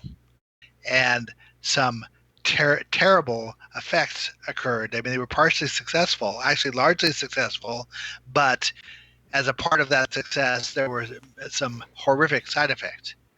I think that the question of is it possible to interface with those dimensions is what myths like Pandora's box are talking about. That this is a door that this is a lid or a door that can be opened, but a door that you might not want to open. True, but again, that's also the understanding of sometimes it's just nice to know, not because you want to, try it out, Right. but Well, it's kind of one of those. the indication that I have is that in certain eras of interface of this energy, Mhm. that crossover between the two universes is a realistic thing, and that certain structures facilitate that. Certain structures on Mhm. the material side facilitate that, um, and that those structures are very, very well guarded. Guarded from our side or from their side? Guarded from the other side, but guarded from the non-material side. Ah. One question that's coming through is from Reznov, who's asking if it is possible that anything that is maybe perceived as a gray alien or any type of construct that is being perceived on this realm, could it be an artificial construct or a temporary construct like an artificial intelligence or an android, for instance? Is this something that they've been known to do, or is this going way off into more the woo For me, category? that all falls in the area of speculation. Those Mm. are things I don't really have direct information about. I do know that the Dogon Nommo teachers Hmm. presented as short-statured sorcerers, and there are traditions of short-statured, um, magically capable people all over the world that are mostly dismissed and looked past. And if anytime evidence is presented about them, it's shoved away in a drawer someplace or conveniently lost. But it turns up again and again and again and again. The Egyptian word that's nema. Now, Egyptian words, we don't know what the phonetic value, the vowel sounds were because they weren't written. This is also symbolic. Having a word where you see half the letters and you don't see the other half is a hint. The word nema, which could just as easily have been pronounced Nummo, means pygmy. The first reports of in Scandinavia of Orkney Island uh, said there were two groups living side by side there, Hmm. a group of pygmies who were of very strange habits, and a group of clerics who were average sized, who always wore white like the Dogon do, and were so different from the Scandinavians as to constitute a different race rather than a different profession. I think what the Scandinavians stumbled on was the Dogon instructional site, and that the pygmies. I mean, the word for pygmy in the Egyptian hieroglyphic language includes a little picture of what the pygmy looked like,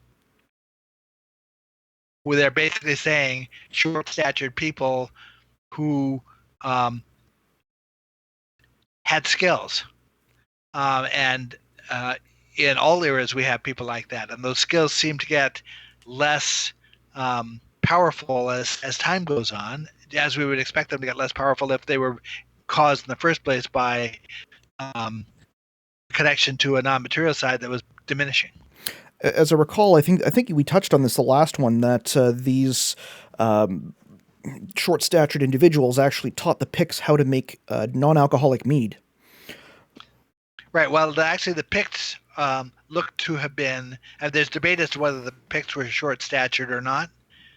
In every case, in every culture that I found where there is evidence to suggest there were short-statured people, it's also a hugely controversial issue.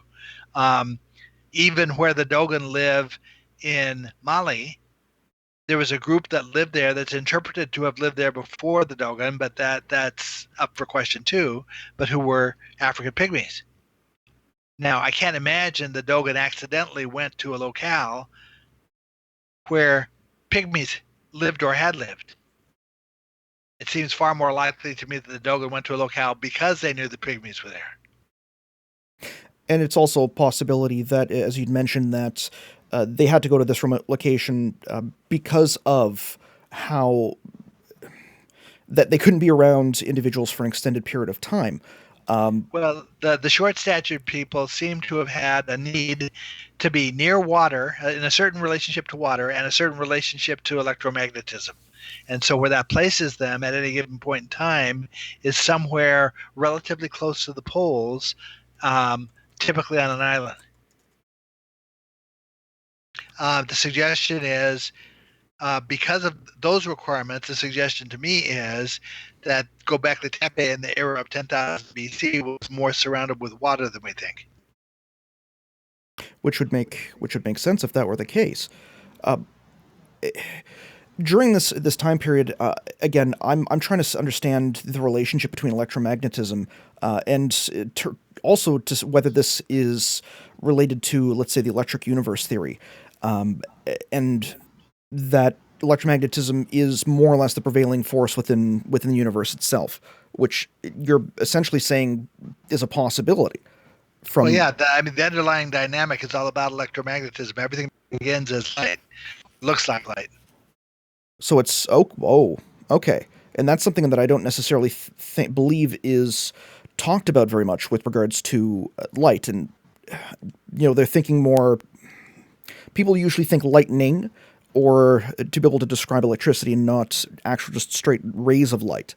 So this could even go to say that communication, when people say, well, I saw this very bright flash of light and something spoke to me, that could have been something at some point trying to get them to perceive that, a message or a presence within their current locale or their current perception of something from the other side.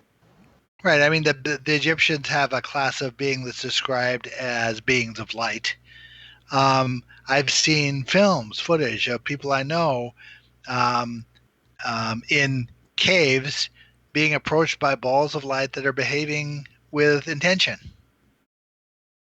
Um, so, if we accept that a non-material or less material universe is potentially a scientific thing, there's also reason to allow the possibility of something like that.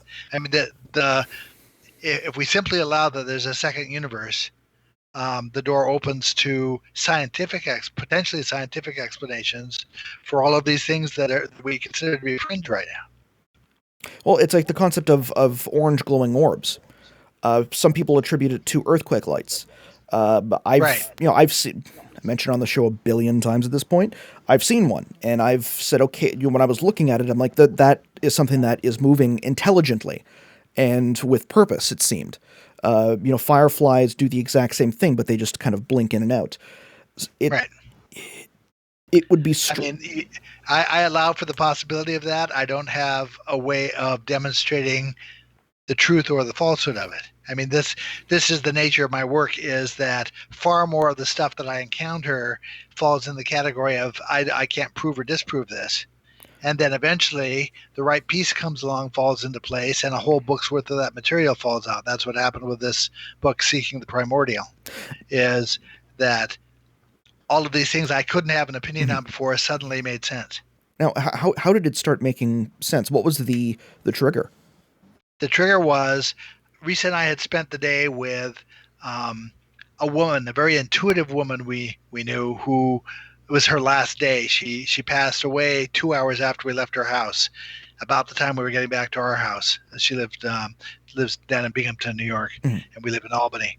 About the time we got back, um, I had the sense of this question, which is precisely the kind of question this woman might have asked, which was the question of, could the geometry of sacred geometry be the geometry of something? And that question is what opened the door to all this, because finding the easy answers that actually the geometry does tie to half spin particles opened a whole new chapter of ways of looking at things. If sacred geometry is supposed to be the geometry of something, and this is what we referred to beforehand as the immaterial universe. It's the geometry. I mean, overtly, it's expressing interesting things.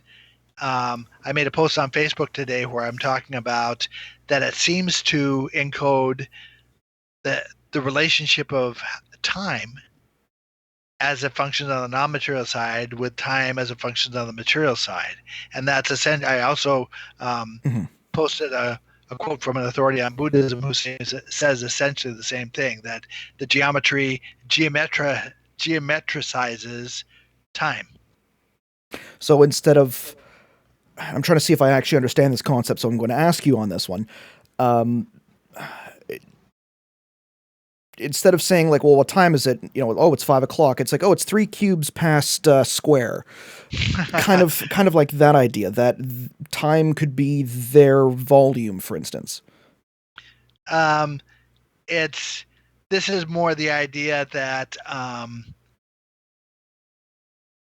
that time in its generic form is represented as an oscillation, a forward and a backward motion, just like a dipole. But that the dynamics of our relationship to the non-material universe filters out the backward half of that. I compare it to watching a swimmer in a pool who's doing the crawl stroke. And from the bleachers, you can see the motion of their arm above the water, but you can't see it below the water. And that's essentially what's happening for us with time, that we see the forward motion of time, only the forward motion, because the backward motion is filtered out for us through that blind spot. Or like the deep breath before you exhale. You can feel the breath on the way out, but you may not necessarily be able to perceive the air coming in. But right. You can, the only way you'd be able to perceive it would be that the fact that it's actually, let's say, filling your lungs. Beyond right. that, you can't see it, you can't perceive it, you may not be able to taste it, but it's there.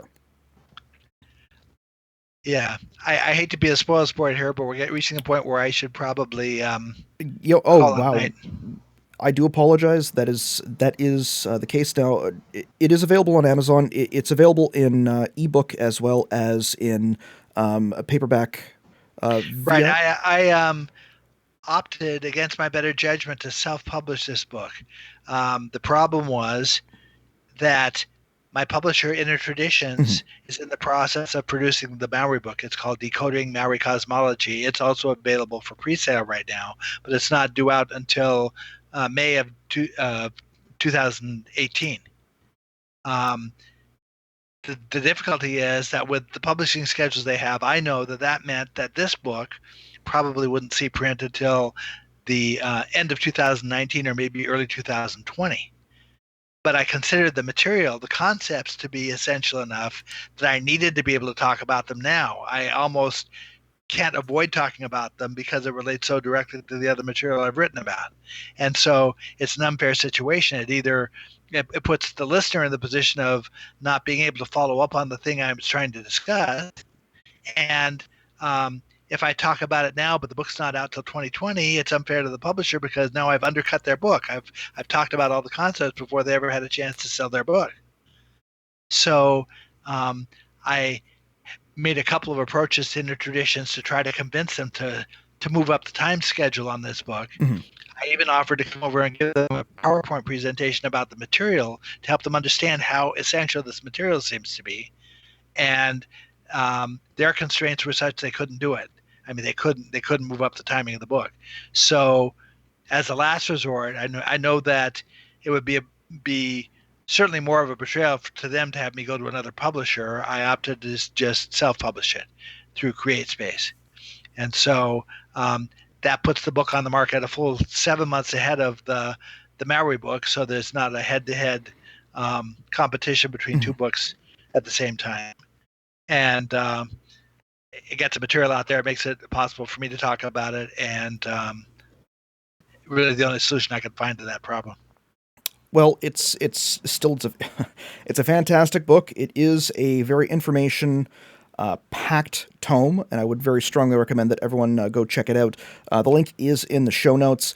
Laird, I know we went a little bit over, and I do apologize for the technical issues that we had during the show, which caused the delay. No problem. But I am just going to play the outro music for you here, and let's see. You see, from my perspective, I can just say that's not material. It's like, do we exist even though we're here, but you cannot perceive us? Let's see here. I've got... trying to make sure I've got one that won't get me flagged with a copyright notice. Let's say that one.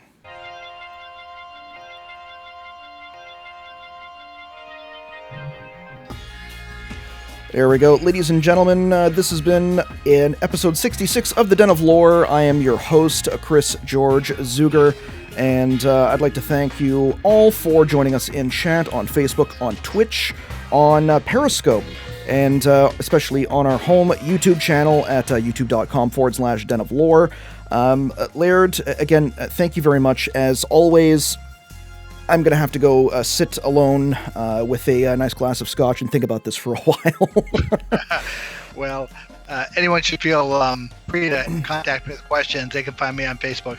And again, it's been, to be completely honest, a privilege and an honor to have you on here. I do greatly appreciate it. I know that everyone out there is very grateful for the opportunity to read the book and try and understand the concepts more. So, to all of those out there, do not forget that we do have a show coming up this Friday, and I think that is actually the old concept. No, that is. There we go. We've got the show coming up next week, or this coming Friday. It's going to be a roundtable on the DeLong disclosure. I would very strongly recommend you set your reminders in your own calendar now. The posting for it will be up on the YouTube channel tomorrow.